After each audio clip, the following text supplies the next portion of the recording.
Welcome to K-Catalog. Level 1 ng Unit 17 na tayo for workbook. Let's start with Ohui. Sabi, Guanggain ng Gosul Yonggel Haseyo. Match the following. So, yung mga words na may connection dito sa ating mga drawing. Number 1, sabi, Hanguk Eunheng. Eunheng is bangko. So, yung Eunheng is nandito. Number 4 sa right side. Okay? Next, so we have, ito ay museum. Museum is Bangmulguan. Next one, shopping mall or department store, that's Baek화점. And then yung last one, so may police, and then may yung office nila, which is yung police station, that's 경찰서.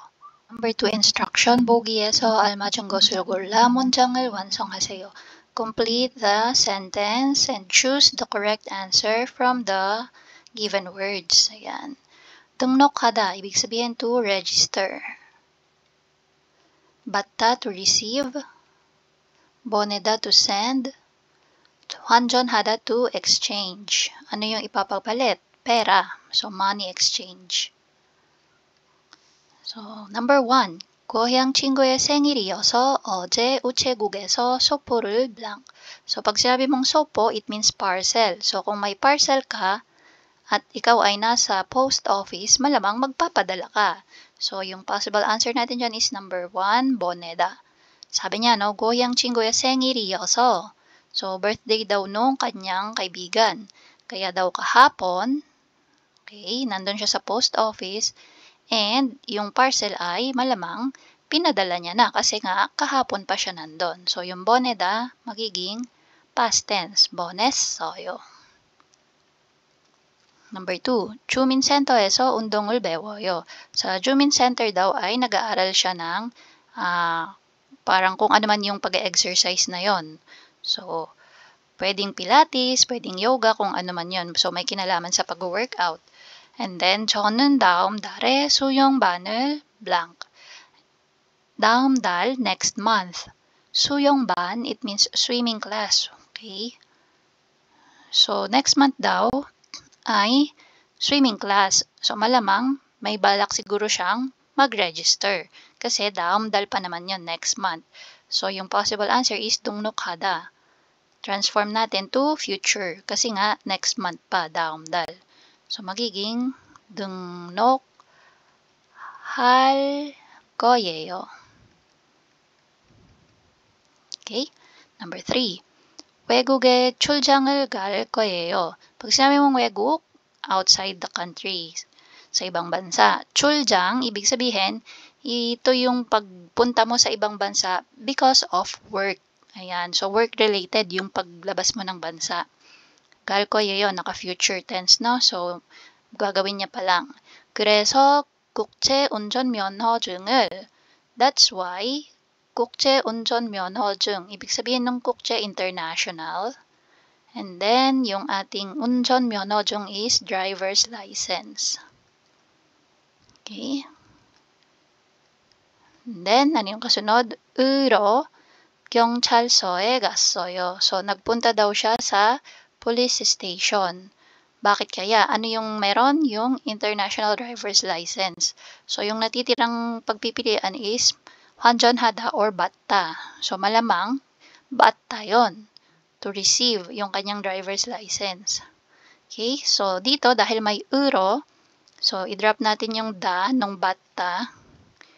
So, bad, and then, 으로. Since may badchim siya na digot, 받으러 경찰서에 갔어요. So, if maalala nyo yung ating grammar na 동사 plus 으로 or ro, and then, nag-end siya usually sa gada. Okay, which is, ito nga siya. So, gada, naka-transform to past tense kasi nga nangyari na. Nagpunta na siya sa police station to receive yung kanyang driver's license or international driver's license.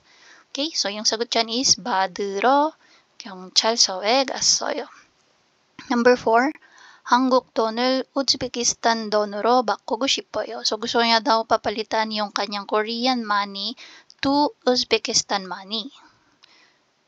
Tapos, nagtanong siya, 어디에서 blank, yung natitira, 환전하다. So, yung first statement niya ay naka-present form lang, no? Present tense. Bakugo shippoyo, ayo, oyo, heyo.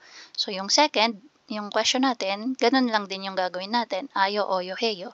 So, since wanjon hada siya, wanjon heyo.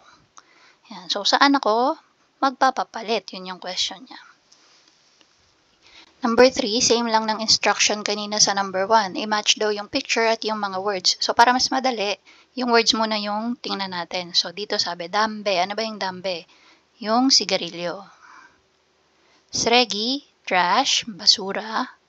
Sajin, yung photograph or picture. Jandibat, ito yung damuhan. For number 4, same lang siya ng instruction kanina sa number 2. So, complete yung sentence. And i-choose natin yung sagot dito sa nasa taas. Tuida is to run. Manjida to touch. Borida to throw. Piuda to smoke. So, usually partners sila ng dambe.